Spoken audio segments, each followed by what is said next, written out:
Okay, so I have a 2007 PT Cruiser here, and it's going to be similar through all years. We're going to be replacing the serpentine belt. Now this is the longer of the two belts. You got one that runs to the alternator, and then you have the longer belt that runs to your power steering and the AC if it's on your vehicle. Some of them I guess don't. But anyways, we're going to be putting this belt on. The first thing that we're absolutely going to have to do is get over here and get a jack and jack stand under this passenger side, and we're going to be removing the wheel. We'll need a I believe it's a 19 or 21 millimeter here. So we're going to go ahead and get our jack and jack stand position, and then we'll go ahead and work on getting this belt here replaced. Okay, you can see we got the car lifted up here a pretty good bit. You don't have to lift it this high. Just to show you where I've got with my jack, and I've got a jack stand right here. And we went ahead and chocked the wheels, and now we're just going to go ahead and work on getting this wheel off here. Okay, now this is in fact a 19 millimeter we're using here. And if make sure to break them loose if you're not using an impact before you lift the car. So we'll just get all of these off of here now. Okay, so just a few tools to start out with. We've got a 10 millimeter with a long extension here. We went ahead and got our 15 ready for our tensioner, and a little pry and screwdriver bar to get under here. We're going to go ahead and climb under here now.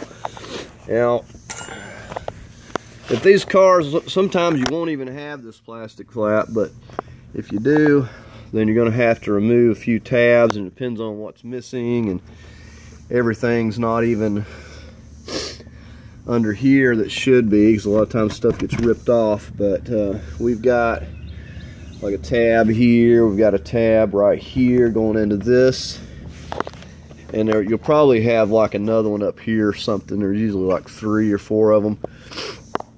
And then you look up here, we've got some 10 millimeters that we have to get. We got 3 of these 10 millimeters, and that's what we're going to use this extension for.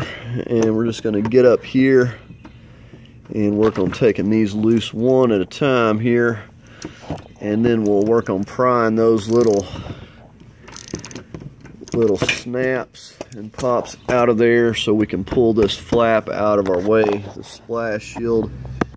Okay, so we've got our 3 10 millimeters out. You can see that's loose. Now we're just going to pry this little pop up over here so we can get this section down. And you can get these replacements if you break these.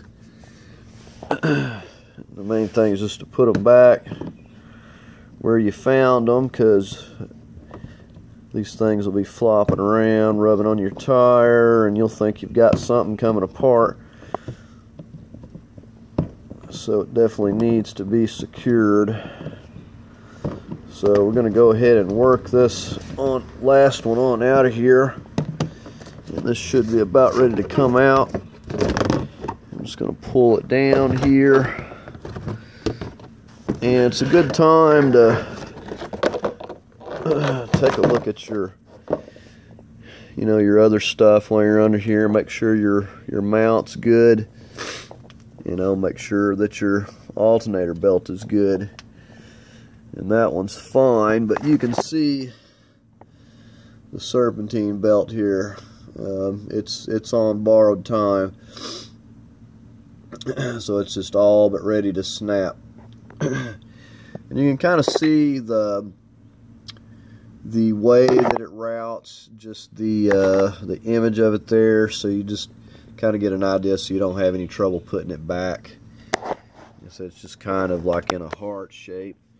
So we're going to go ahead, and now that we're in here, and take our 15, and we'll just pull that this way, and you can see when I do that, it loosens that up right there. So So all you got to do is push it back that way. It's not very difficult, and then slip this off, and we'll get our other belt over here.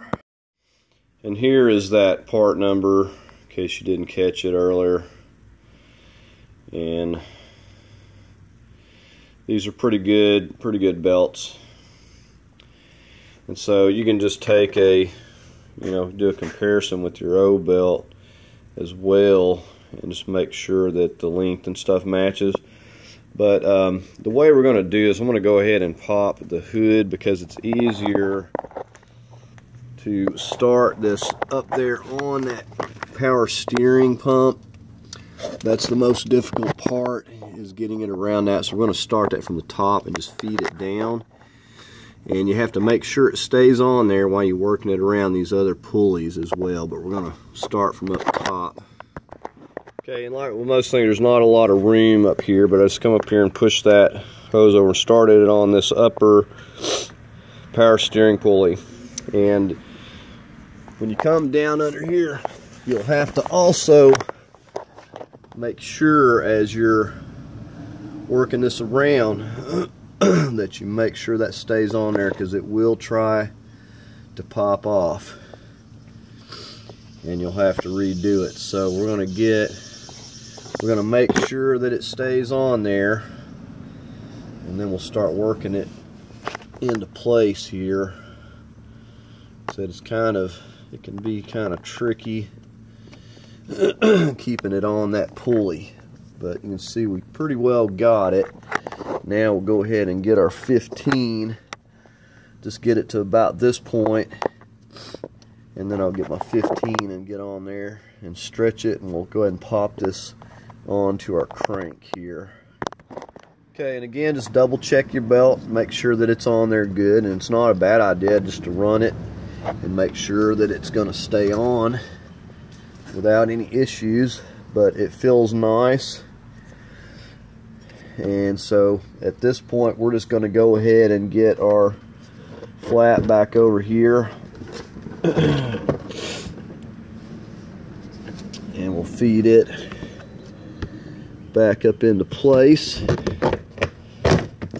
And sometimes you got to push on that bumper there. It goes back in just like that, and just make sure your little holes. We'll go ahead and get our 10 millimeters started in here first, and then we'll get our little tabs back in. So you could probably use zip ties if you have a lot of these broken. Just get them nice and tight so this thing can't move and flop around, because that driving down the road with the wind, it'll start moving it. Okay, so we've just snugged those. They don't have to be crazy tight. They will strip out on you because they're a self-tapping screw. So just get them snugged down where they'll stay, and that'll be good enough. And we're just going to work our little snaps back into place here. Just make sure that they're fully seated where they're not going to be flying back out. Now we'll just work this one that we had up here back into place. At least I think it actually goes up here, but they had it down here, so we'll just put it back there because this is bent. So we'll just go ahead and put her back here. Okay, so with that in there, it feels nice and secure down here. It's definitely not going to be flopping around. All those are tight. So that's all there is to that. Now we're just going to get out here and get our wheel back on and get it torqued back down to about 100 pounds on those lugs, and we'll call it good. Okay, we got those snug down. We're going to go ahead and get our jack stand out from under here. Go ahead and get our car lowered. Okay, so we just went and finished torquing our lugs down, and that's going to conclude this video.